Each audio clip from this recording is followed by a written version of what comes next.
Bapak, Ibu, dan saudara-saudariku yang dikasihi oleh Tuhan, dimanapun Anda berada. Hari ini Rabu 19 Januari 2022, hari Rabu biasa pekan yang kedua. Bacaan untuk permenungan kali ini akan saya ambil dari Injil Markus bab 3 ayat 1 sampai dengan ayat 6. Dari perikop ini saya mengambil tema permenungan kelembutan hati atau kekerasan hati. Manakah yang kita pilih dalam kehidupan kita sehari-hari, terutama ketika kita menyadari bahwa kita adalah murid-murid Tuhan. Bapak, Ibu, dan saudara-saudariku yang dikasihi Tuhan, sudahkah Anda membaca perikop ini secara keseluruhan? Semoga saja sudah, dan saya berharap Anda semua sudah membaca perikop ini. Secara singkat, perikop ini mengisahkan tentang mukjizat penyembuhan yang dilakukan oleh Yesus terhadap orang yang menderita kelumpuhan di tangannya. Peristiwa mukjizat itu terjadi di sinagoga ketika Yesus datang ke sinagoga, dan di sinagoga itu ada beberapa orang Farisi yang melihat Yesus melakukan penyembuhan itu.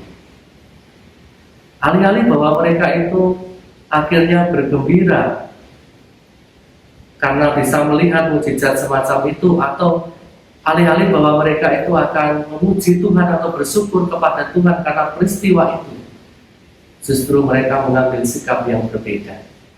Mereka kecewa dengan Tuhan, mereka menjadi begitu marah dengan Tuhan. Dan yang menjadi pertanyaan bagi kita adalah, mengapa bisa seperti itu? Mengapa mereka, orang-orang Farisi ini, menjadi marah dengan Tuhan, padahal mereka melihat sesuatu hal yang istimewa, yakni suatu mukjizat, sesuatu yang jarang mereka lihat.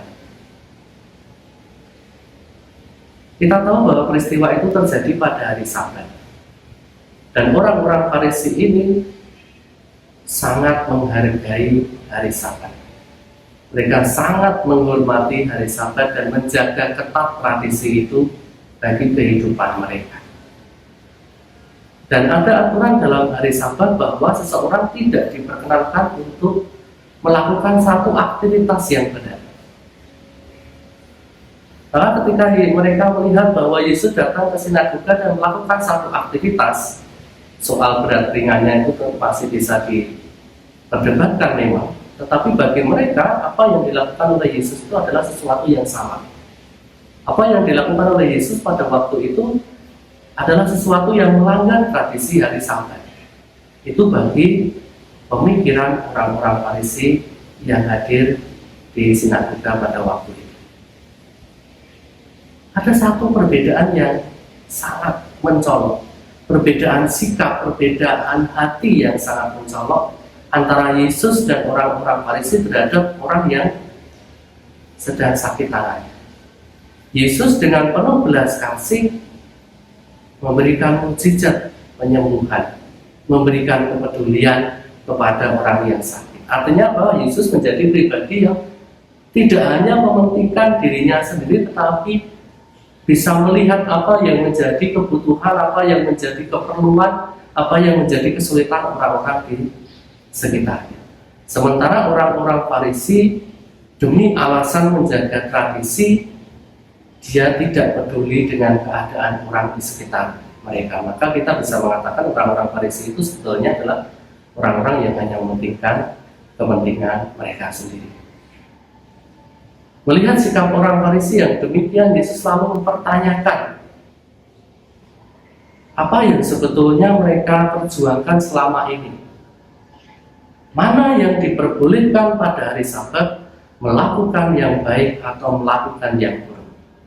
Bagi Yesus, menyembuhkan itu adalah sesuatu yang baik.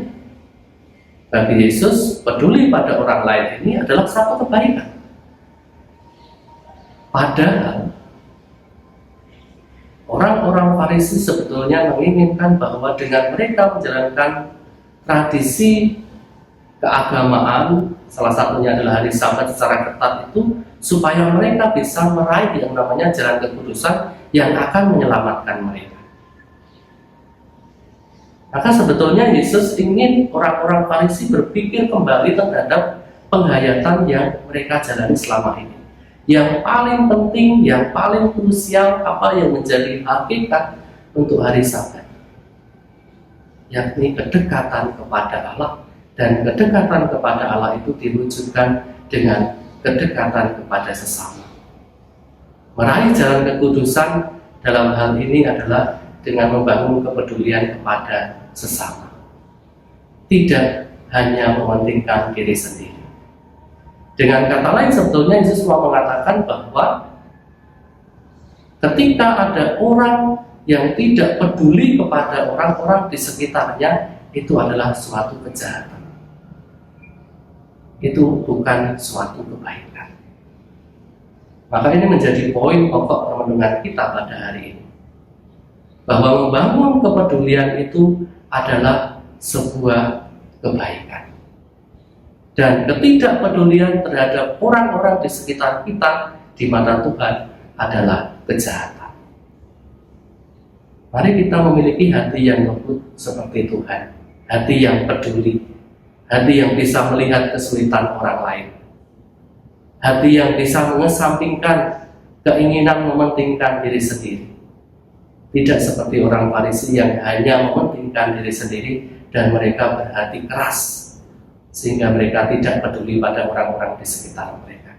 Semoga rahmat Tuhan membantu kita untuk itu. Kemuliaan kepada Bapa dan Putra dan Roh Kudus, seperti pada permulaan, sekarang, selalu, dan sepanjang segala abad. Amin.